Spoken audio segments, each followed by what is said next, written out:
Green Team Media. Questions about seeing it. I think I got most of them right, though. But it was so good. Well, you're in, so much of it. So let's have each of you talk about what was appealing about, being a part of this film when you first read the script and whoever else you knew was going to be in it. What was fun about about each of your characters and just bringing them to life.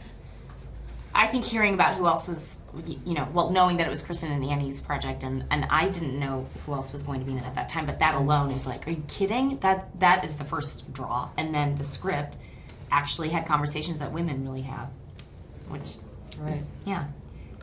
And I was at the first table read like 4.5 years ago when they first started writing it. And I knew that Annie Mumala, one of the writers, had just come off a string of weddings that year. And I swear every penny she made had to have gone to her wedding habit. And I thought, oh my gosh, this is gonna be good, because I knew what she had gone through. And I read it and I was like, someone got it right.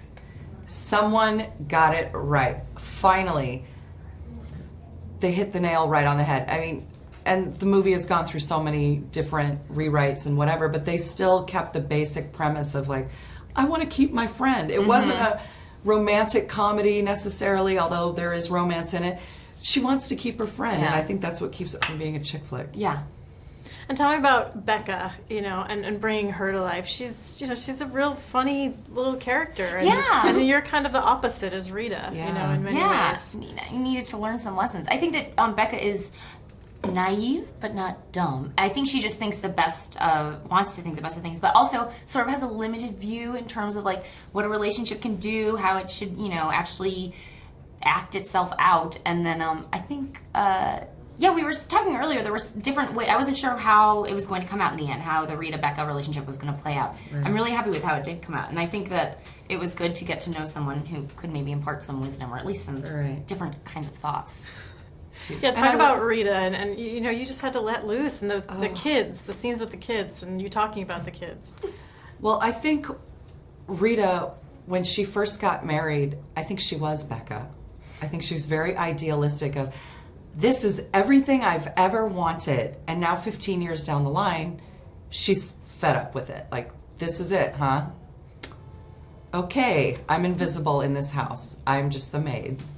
So, she says horrible things about her children, and I lifted those lines exactly from some women that I was eavesdropping on.